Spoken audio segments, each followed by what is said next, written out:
serie en el libro de Apocalipsis. Vamos a terminar el día de hoy nuestra serie de escatología amilenial. Y el día de hoy estaremos considerando Apocalipsis capítulo 20, donde se nos presenta, como leímos en el versículo 6, una bienaventuranza, y esto nos debe traer esperanza. Como creyentes de este tiempo que vivimos, como dije al principio de nuestra serie, una crisis escatológica, tendemos a ver el libro de Apocalipsis como un libro confuso, que se ha de leer cuando lleguemos a cierta madurez espiritual y que tal vez se debe dejar para los cristianos más valientes, que anhelan tal vez satisfacer sus deseos de conocer cosas ocultas o cosas futuras. Pero hermanos, esto va totalmente contrario a lo que es el sentir y el propósito del libro. Escuchen, Juan recibe una revelación, es decir, algo que antes estaba velado, ahora está siendo revelado. No debería traer confusión, sino debería traer claridad. Y Juan escribe a los creyentes de su tiempo, no para satisfacer sus deseos supersticiosos, sino que él escribe a creyentes grandes y pequeños en la fe para dar confianza al creyente, a pesar de cuál es su situación. En este libro, como vamos a ver, hay una bienaventuranza, una bendición especial para aquellos que leen, para aquellos que oyen, para aquellos que guardan las palabras escritas en este libro. Y amados, igual que Juan, mi anhelo el día de hoy es que podamos tener confianza en nuestra esperanza bienaventurada a luz de Apocalipsis 20. ¿Y cuál es esta esperanza a la que me refiero?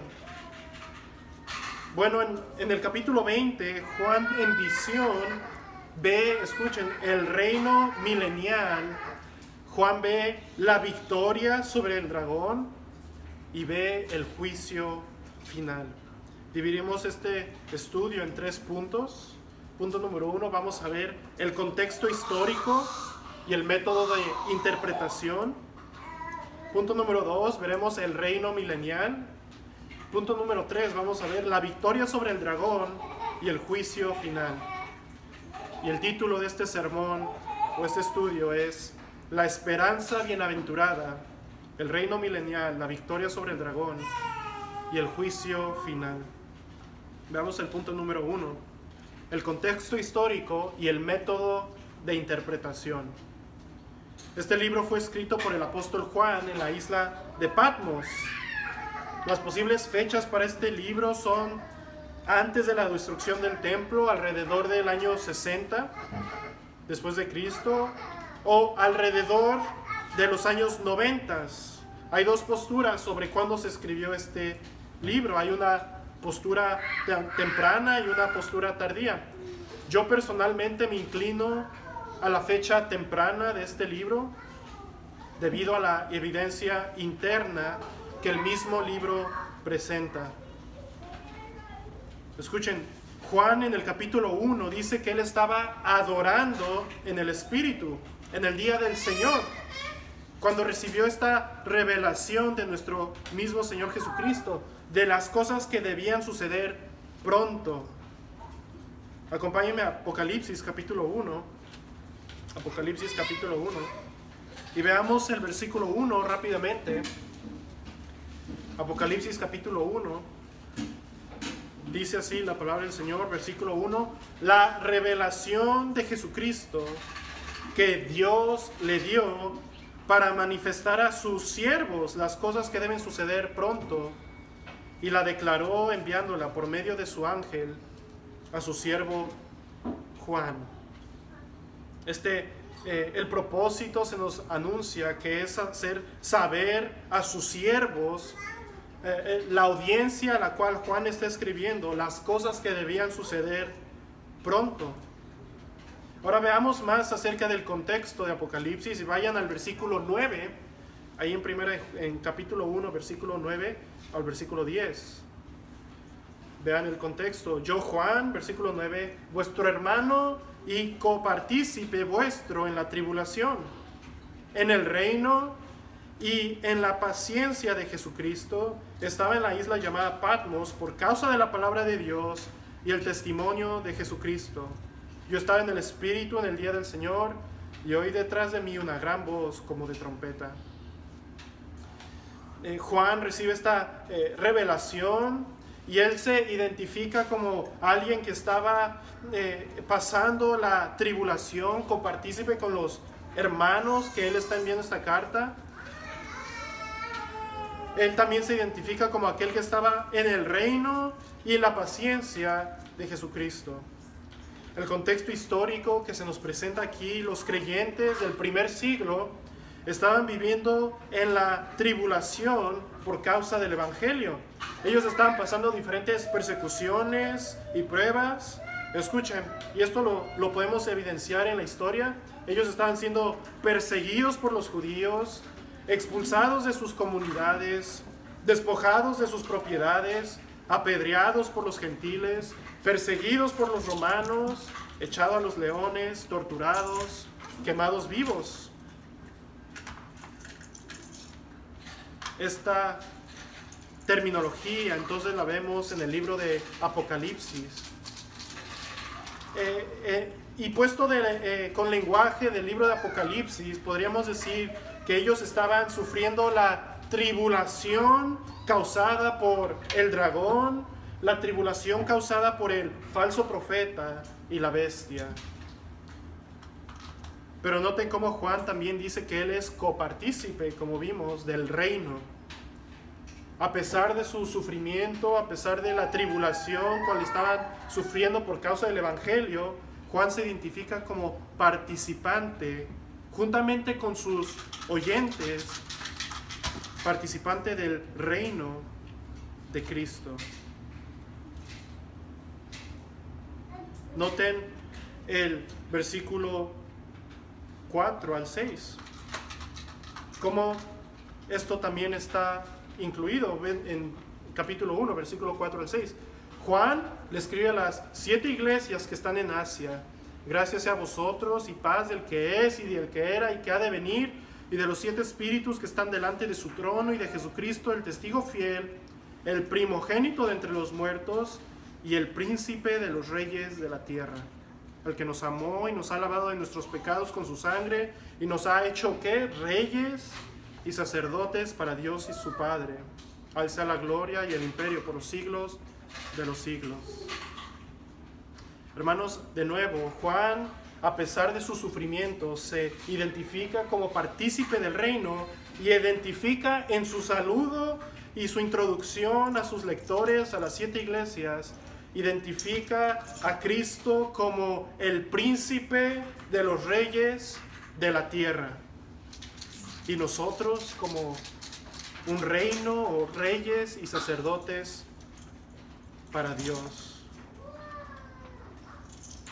Esto nos da cierta guía entonces para poder entender y interpretar el resto del libro.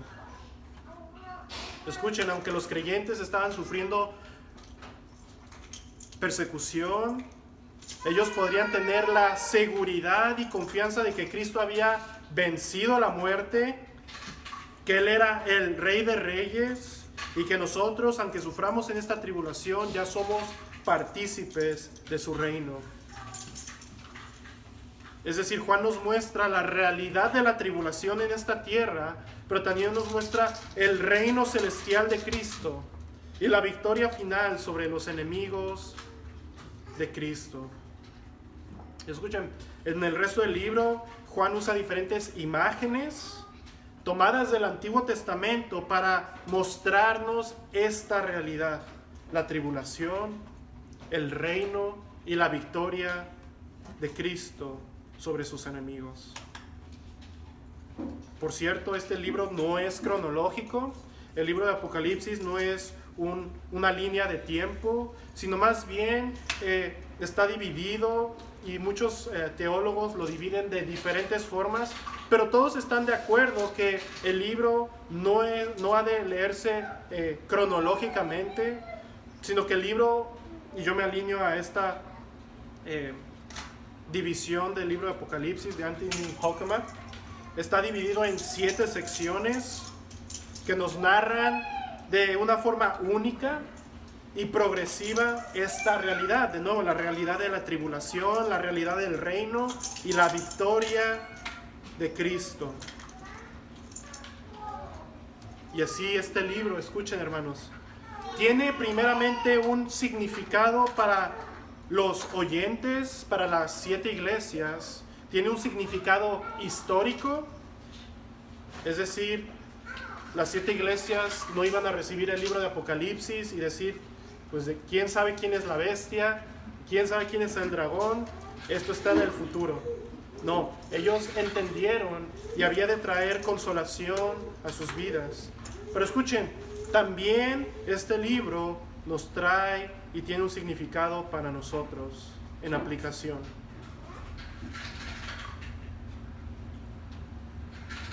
Y así en nuestro pasaje el día de hoy en Apocalipsis 20 es el inicio. Escuchen, como dije, hay 7 divisiones en el libro. La última división del libro, la 7ª sección, es del capítulo 20 al capítulo 22.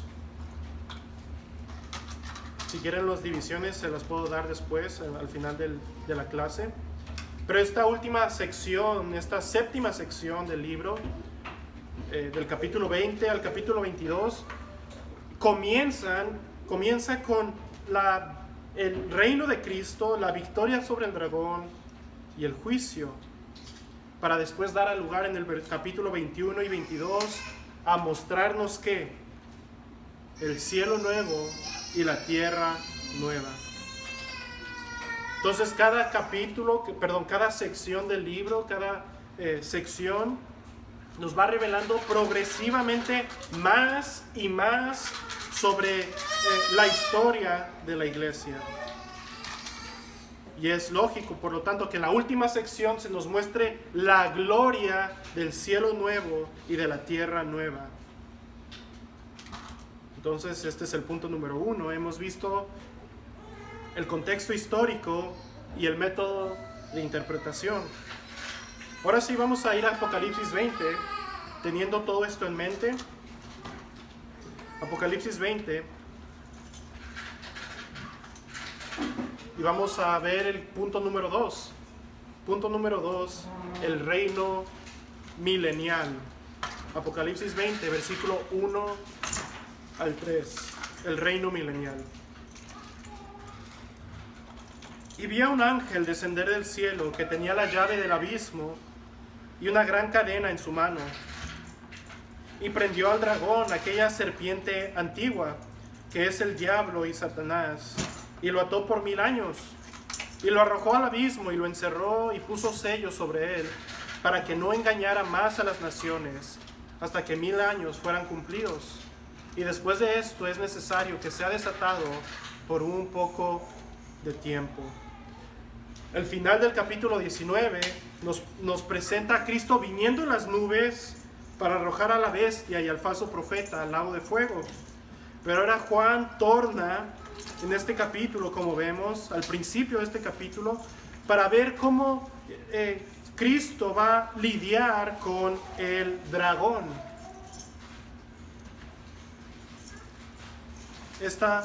Juan recibe esta visión de cómo Dios lidia, específicamente va a ser un enfoque de cómo Dios lidia con el dragón a lo largo de la historia. Y lo primero que notamos en esta sección es que se identifica quién es el dragón y se nos dice que es la serpiente antigua. Noten el versículo 2. Y prendió el dragón, aquella serpiente antigua, que es el diablo y Satanás. Esto nos debe recordar de nuevo que primero que es una imagen del dragón, pero Juan nos explica que este dragón es la serpiente, el diablo, Satanás. Y esto nos remonta al Génesis. nos remonta a aquella guerra cósmica que comienza en Génesis 3, entre la simiente de la mujer y ¿quién? La serpiente antigua, el diablo, el dragón, Satanás.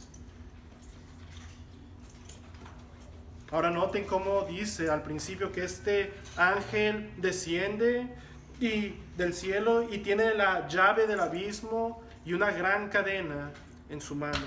¿Y qué es lo que sucede? Este ángel desciende, de nuevo es una imagen, es una visión que está teniendo, y este ángel ata al dragón por 1000 años y lo arroja al abismo, lo encierra y pone su sello sobre él. Esta es una imagen de victoria sobre este dragón. Es una imagen de cautividad, de un prisionero. Entonces, lo primero que notamos en esta imagen es que el dragón es prendido, y es atado por 1000 años, y es encerrado y puesto el sello sobre él. Pero noten para qué es atado y para qué es arrojado al abismo y encerrado. Esta imagen de una prisión. Noten el versículo 3. Dice, y lo arrojó al abismo y lo encerró y puso su sello sobre él. Escuchen, para que no engañara más a las naciones hasta que 1000 años fueran cumplidos. El resultado de la atadura por 1000 años es que Satanás no engañase más a las naciones. Y quiero que notemos que esto tiene implicaciones aquí en la tierra. Tiene esta atadura, esta visión que Juan tiene una implicación aquí en la tierra en relación con las naciones. La pregunta entonces que debemos hacer entonces es, ¿qué es lo que el dragón ya no puede engañar? ¿Cómo es que el dragón ya no va a engañar a las naciones? Y si esto es algo futuro o si es algo que ya sucedió. Y para esto quiero traerles a memoria un poco de la historia del Nuevo Testamento. Incluso remontándonos un poco más atrás al Antiguo Testamento. Recordemos que la revelación de Dios de sus pactos, de sus promesas, escuchen, fueron dadas exclusivamente ¿a quién? A Israel. En este sentido, el resto de las naciones vivían en tinieblas. Los gentiles vivían en ignorancia. El diablo los tenía engañados en una ceguera espiritual. Los gentiles, las naciones vivían lejanas de la ciudadanía de Israel, lejos de la salvación y de las promesas. Pero ¿cuándo es que esta ignorancia de las naciones, este engaño de Satanás sobre las naciones, cuándo es que esto cambia? ¿Acaso el Nuevo Testamento nos presenta algo similar o algo que nos ayude a responder esta pregunta? Bueno, yo creo que el Nuevo Testamento es claro sobre este tema. Y ahora recuerden qué sucede cuando Cristo vino por primera vez. En forma resumida, cuando Cristo vino, Él trajo el Evangelio, no nada más a Israel, sino hizo que las promesas, la ciudadanía de Israel fueran alcanzables para todas las naciones. Mateo 28, versículo 18 al 19. Cristo, antes de ascender al cielo, dice, y acercando Jesús les habló diciendo que toda potestad me es dada en el cielo y en la tierra, por tanto, id y enseñad a todas las naciones, bautizándolos en el nombre del Padre y del Hijo y del Espíritu Santo. Esto dice, voy a citar al comentarista Anthony Hoekema, la pregunta que habrían hecho los discípulos es cómo podemos hacer esto si Satanás continúa engañando a las naciones. Si están cegadas en su paganismo y su idolatría, ¿cómo es que vamos a hacer esto? Bueno, Anthony Hoekema dice en Apocalipsis 20, versículo 1 al 3, se nos da la respuesta. Y cito, dice así Anthony Hoekema: durante la era del Evangelio que ahora ha comenzado, Satanás no podrá seguir engañando a las naciones como lo hizo en el pasado, porque ha sido atado. Por lo tanto, durante todo este periodo, ustedes, los discípulos de Cristo, podrán predicar el Evangelio y hacer discípulos en todas las naciones. Hermanos, cuando Cristo vino, inaugura el reino milenial. Y este reino milenial, ¿a qué nos apunta? A esta atadura a Satanás para que ya no engañase más a las naciones. ¿Y qué es lo que hace posible esto? Esto hace posible el avance del Evangelio a todo el mundo. Quiero que veamos algunos pasajes que nos hablan más de este tema. Marcos 3, versículo 27, se los leo.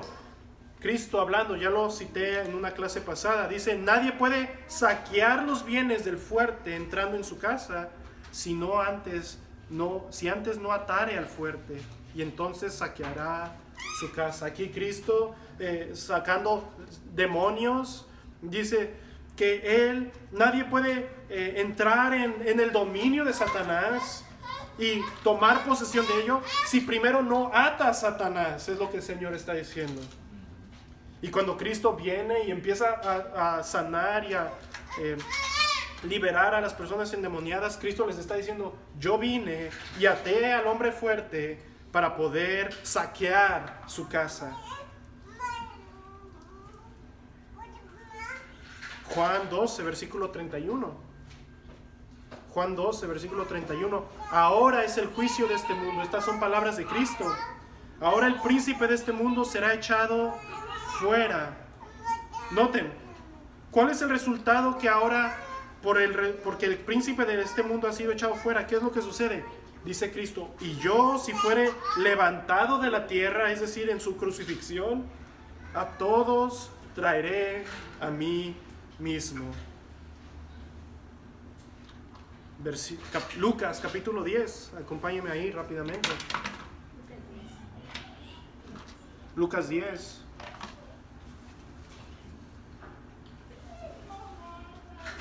Versículo 1 dice: y después de estas cosas el Señor designó también a otros 70 y los envió de dos en dos delante de sí a toda ciudad y lugar a donde él había de ir. Es decir, envió a estos misioneros a predicar el Evangelio. Ahora acompáñenme al versículo 17 para ver cómo es que regresan estos 70 de su predicación, de su misión. Lucas 10, versículo 17. Y volvieron los 70 con gozo, diciendo: Señor, aún los demonios se nos sujetan en tu nombre. Y escuchen lo que dice el Señor. Y les dijo: yo veía a Satanás caer del cielo como un rayo. He aquí os doy potestad de hollar sobre las serpientes y sobre los escorpiones y sobre toda fuerza del enemigo, y nada os dañará. Mas no os regocijéis de esto, de que los espíritus se sujetan, antes regocijaos de que vuestros nombres están escritos en los cielos.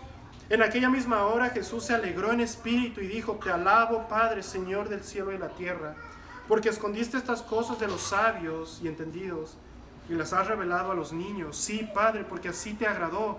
Todas las cosas me son entregadas por mi Padre, y nadie sabe quién es el Hijo sino el Padre, ni quién es el Padre sino el Hijo, y aquel a quien el Hijo lo quiera revelar.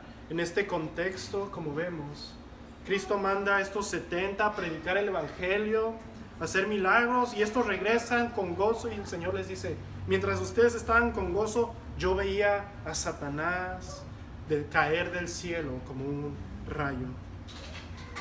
Es decir, que había sucedido algo por la obra de Cristo, porque ahora Él podía dar a conocer quién era Él a las naciones.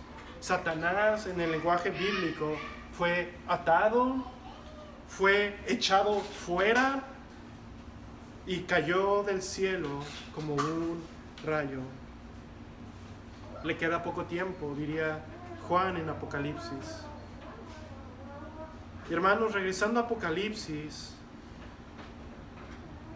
al ellos escuchar y leer esta visión que Juan había tenido, habría de ser de gran gozo y ánimo.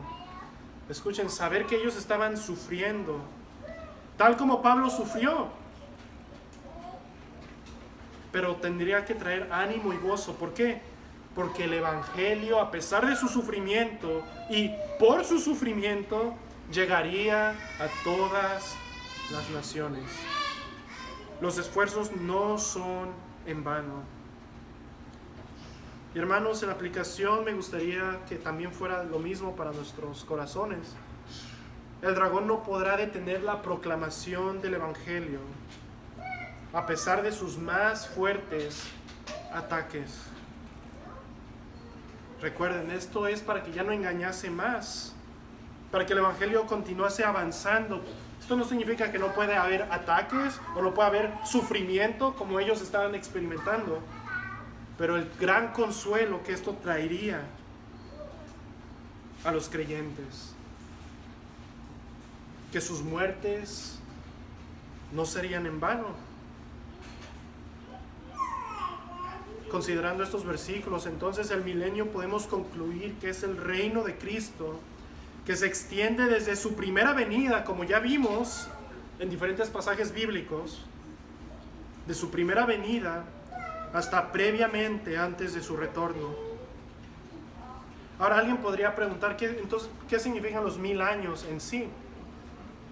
Bueno, los 1000 años nos apuntan, es mi entendimiento y la interpretación de diferentes teólogos, a que simbolizan un tiempo largo, pero también un tiempo completo para llevar a cabo la misión. Muchos comentaristas dicen que es 10, es el número 10 representa que es algo completo. Entonces 1000 años representan un periodo largo pero completo, un tiempo largo pero completo, y agregaría para llevar a cabo la misión de Cristo. Ahora veamos versículos 4 al 6.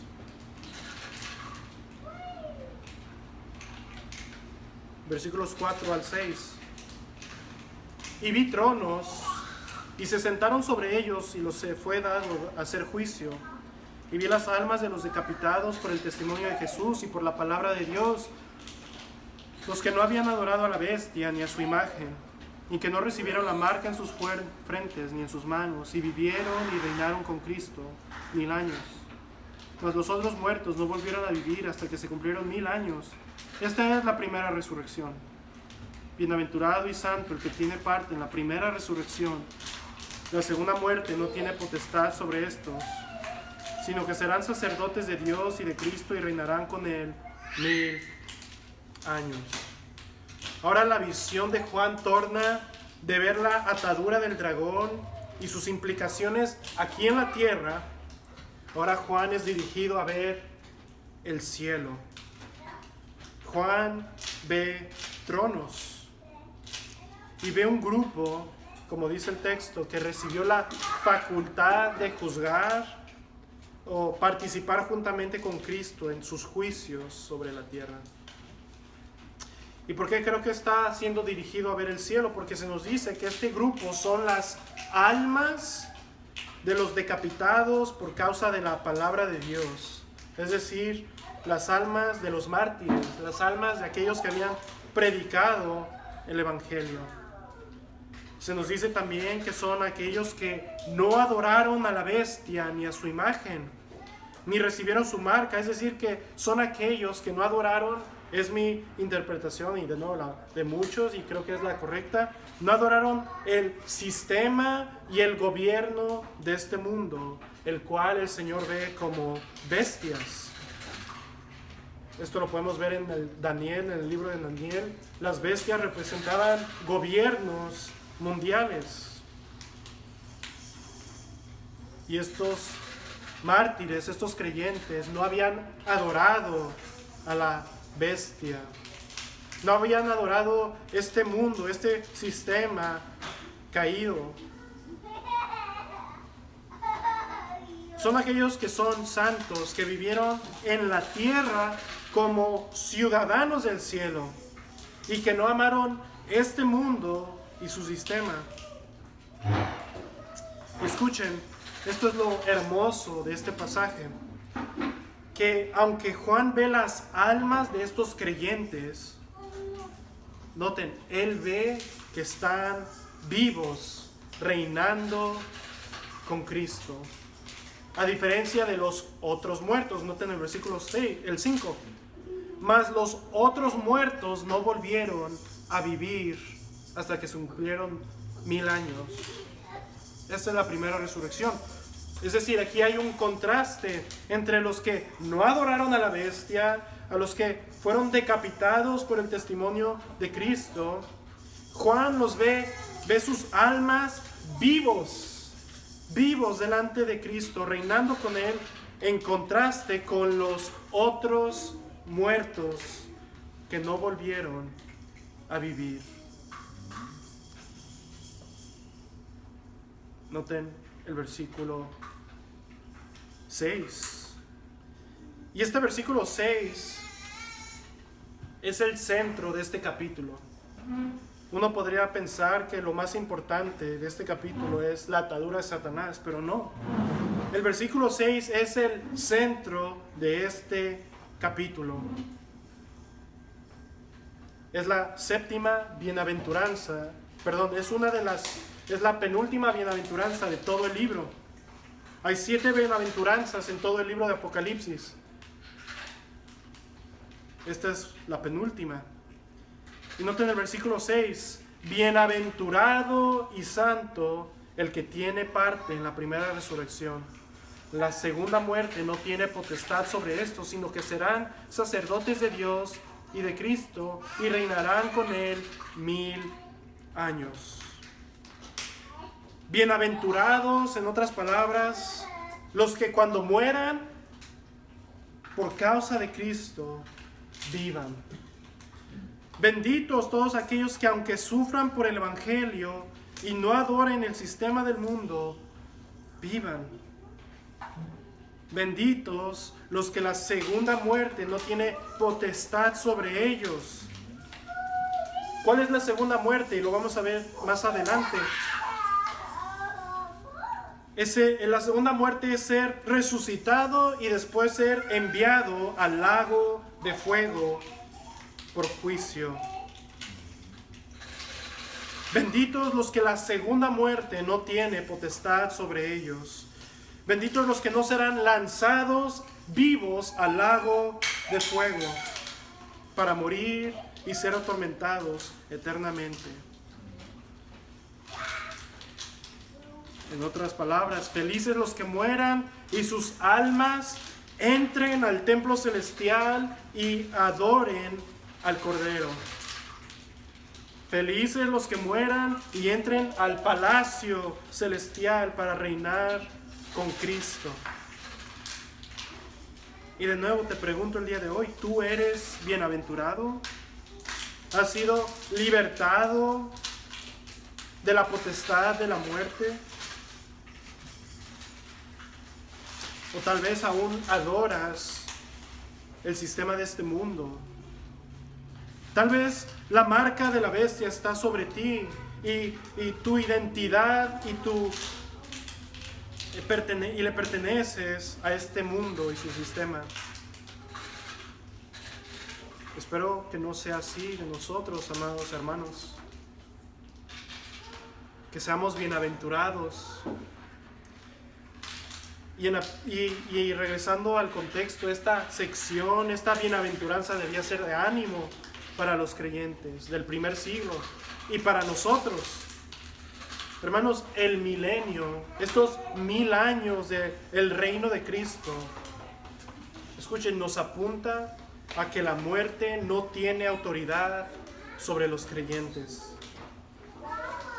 En otras palabras, lo que hemos visto hasta ahorita es que mientras los creyentes vivan, el evangelio avanzará, Satanás está atado, y aunque él pueda matar su cuerpo, aún el evangelio progresará a todas las naciones, y los mártires y los que mueran en Cristo irán a la misma presencia de Cristo a reinar con él.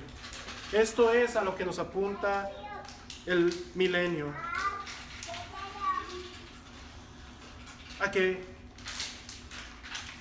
moramos incluso si es necesario por causa de Cristo. ¿Qué no es este el sentir que Pablo tenía, hermanos? Pablo dice en 2 de Timoteo 2:10, dice, por tanto, todo lo soporto, ¿por qué? Por causa de los escogidos, para que ellos también obtengan la salvación que es en Cristo Jesús con gloria eterna. Y en Filipenses 1:21 al 22, Pablo dice, porque para mí el vivir es Cristo y el morir es ganancia, mas si el vivir en la carne me es para fruto de la obra, no sé entonces qué escoger. Pablo dice, yo sufriré, yo soporto todas las cosas por causa de los escogidos, para que el evangelio vaya a todas las naciones, para alcanzar a todos los escogidos. Pero si muero, más bien, y el vivir es Cristo y su reino, y si muero es ganancia, porque iré a la misma presencia del Señor.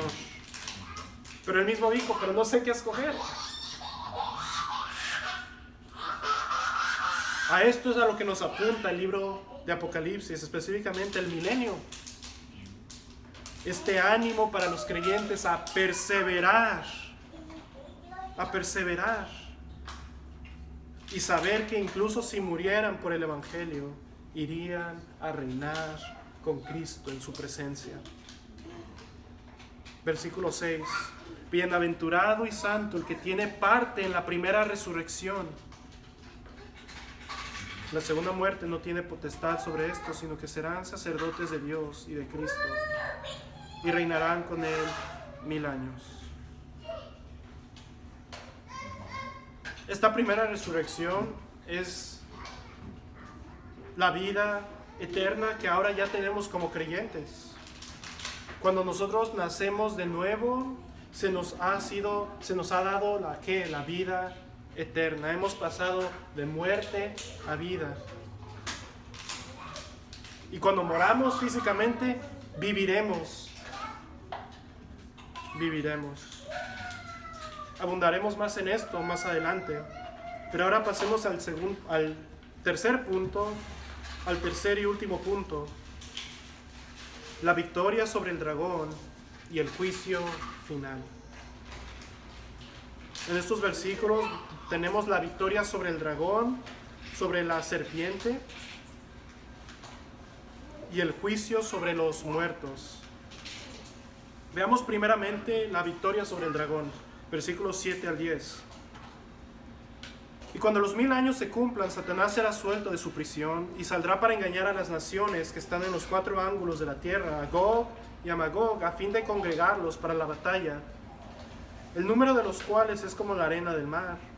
Y subieron sobre la anchura de la tierra y rodearon el campamento de los santos y la ciudad santa y la ciudad amada. Y descendió de Dios fuego del cielo y los devoró. Y el diablo que los engañaba fue lanzado al lago de fuego y azufre, donde están la bestia y el falso profeta. Y serán atormentados día y noche por los siglos de los siglos. En el versículo 1 al 6 el dragón es atado, como ya vimos, pero se nos dijo en el versículo 3 que debía ser desatado después de estos 1000 años, ser desatado por un poco de tiempo.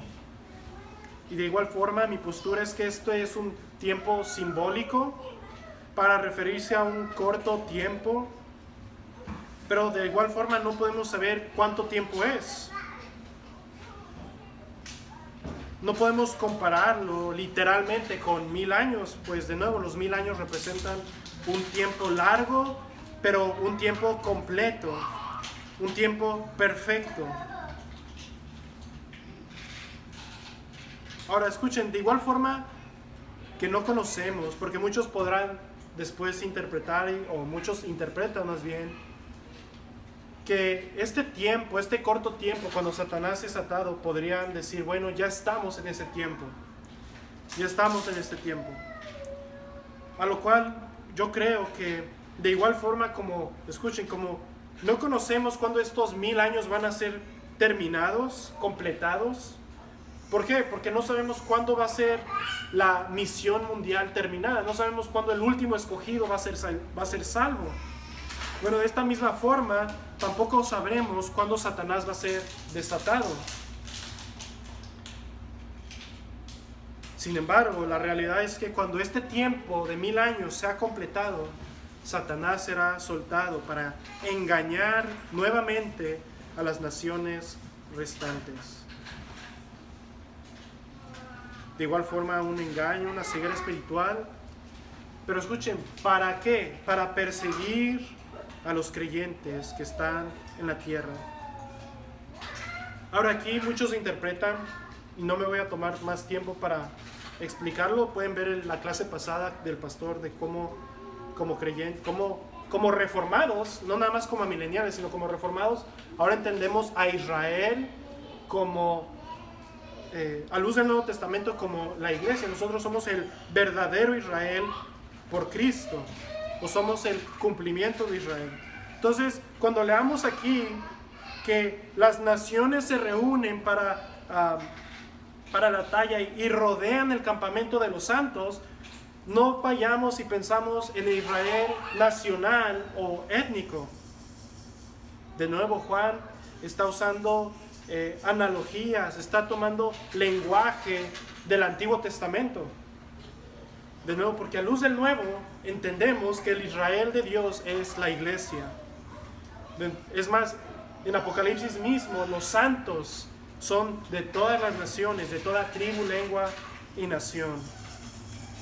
Sin embargo, Juan, esto es importante, Juan usa mucho lenguaje del Antiguo Testamento para expresar estas realidades.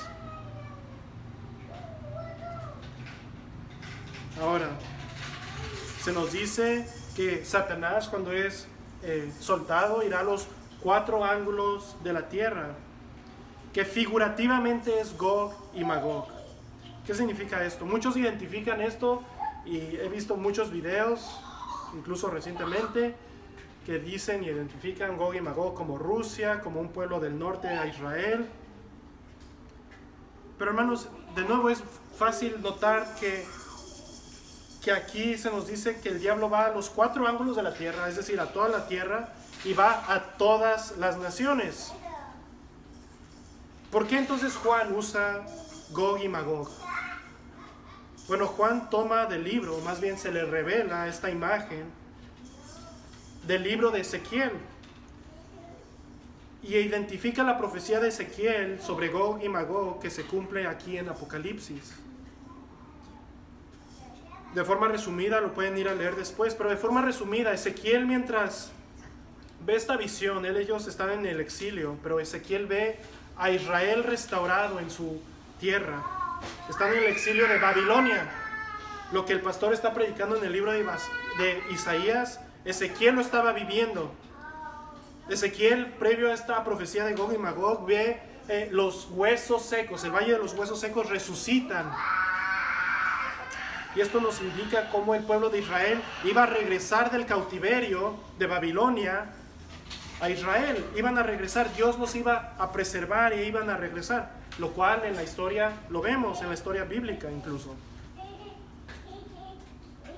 Y Ezequiel proféticamente ve al pueblo de Israel habitando ya en la tierra, habitando en paz en la tierra de Israel. Pero Gog, rey de Magog, Gog es un rey del dominio, es Magog. Gog se propone en la visión ir a destruir a Israel cuando menos se lo esperaba. Pero Dios, por medio del profeta, le dice a Ezequiel que mientras sus enemigos se preparaban para ir a destruirlos, Dios saldría primero y destruiría y descendería fuego, granizo y lluvia y destruiría a Gog, rey de Magog. Y así el nombre de Jehová sería manifiesto en toda la tierra. Bueno, este Gog y Magog lo vemos en el Antiguo Testamento, pero Juan ahora lo identifica de una forma mayor, o ve esa profecía parcial cumplirse aquí de una forma más grande y completa en el tiempo de la iglesia. Gog y Magog representan los enemigos terrenales de la iglesia, del pueblo de Dios. Los enemigos terrenales que se proponen ir y destruir la iglesia, el campamento de los santos, la iglesia. ¿Cuál es la imagen? Una vez más, la iglesia habita en los últimos tiempos y los enemigos son guiados por Satanás, enemigos de todas las naciones, no Rusia únicamente, sino enemigos de todas las naciones que se proponen ir a destruir a la iglesia. Pero Dios en aquel día, Cristo en su segunda venida, viene y destruye y desciende fuego sobre ellos y los vence. Vence a todos los enemigos de la iglesia. Y el diablo, dice el texto, que es lanzado en victoria al lago de fuego. Ya vimos cómo el falso profeta y la bestia en el capítulo 19 fueron lanzados también a este lago de fuego. Pero aquí se enfoca más en el dragón.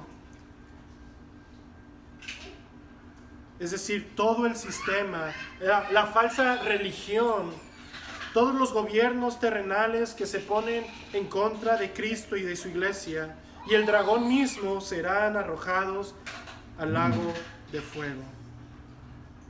Y de nuevo esto habría de ser gran ánimo, hermanos, para los creyentes. Mientras los enemigos de la iglesia se proponen destruirla.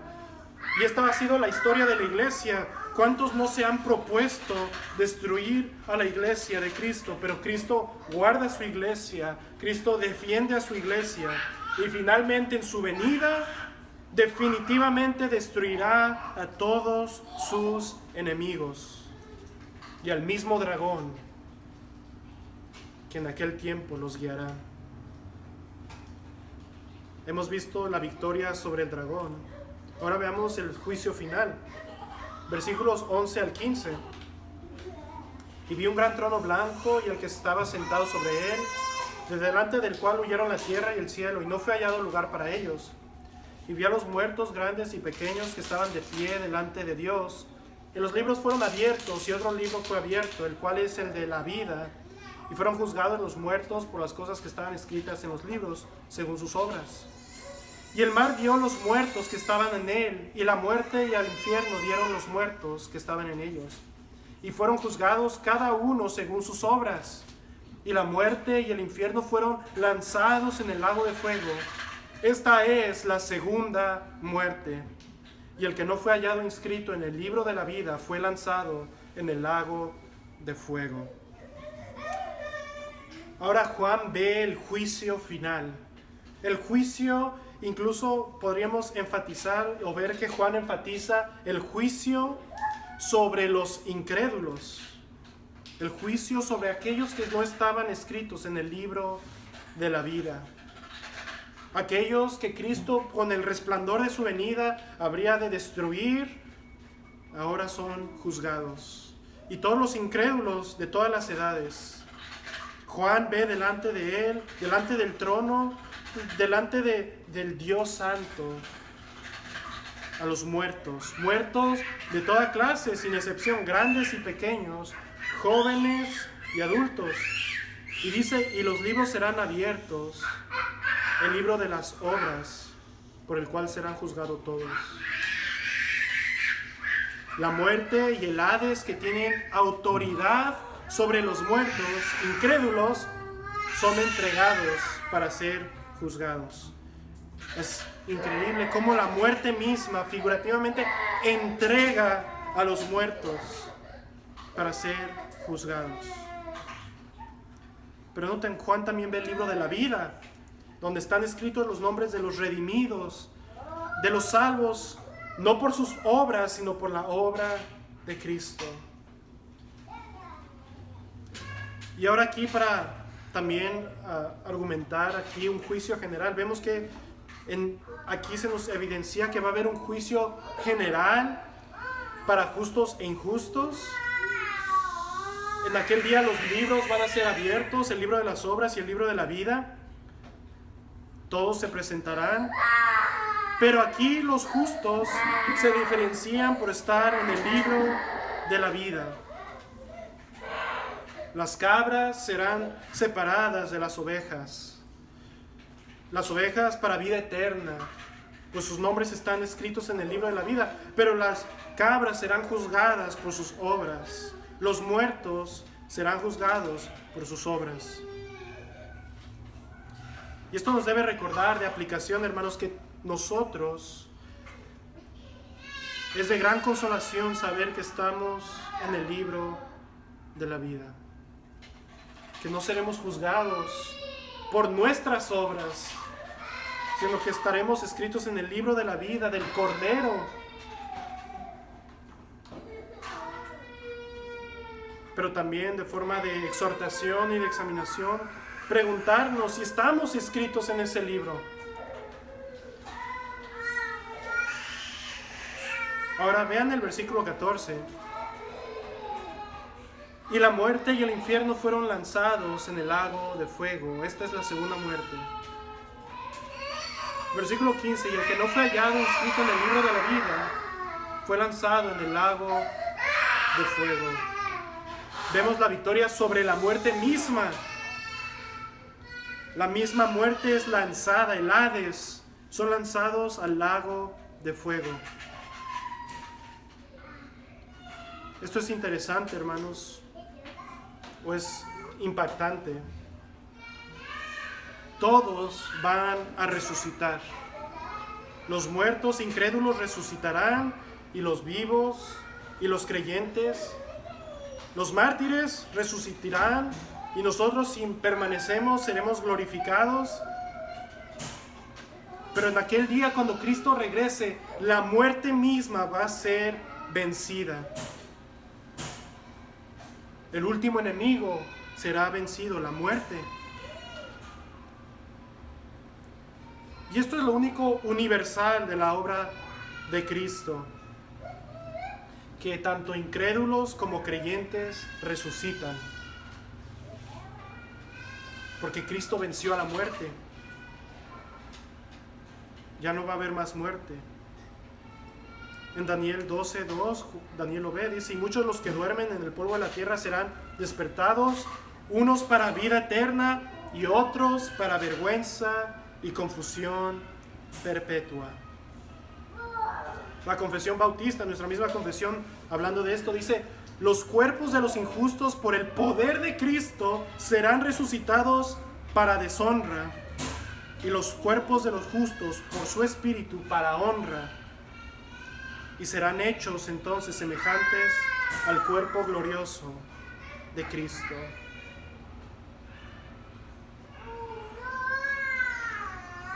Te pregunto, ¿estás escrito en el libro de la vida? ¿O la misma muerte te va a entregar para ser resucitado y después ser juzgado y ser lanzado vivo por toda una eternidad al lago de fuego, a la muerte segunda? O más bien, somos bienaventurados, que si moremos en Cristo, viviremos y seremos trasladados a su presencia y reinaremos con Él.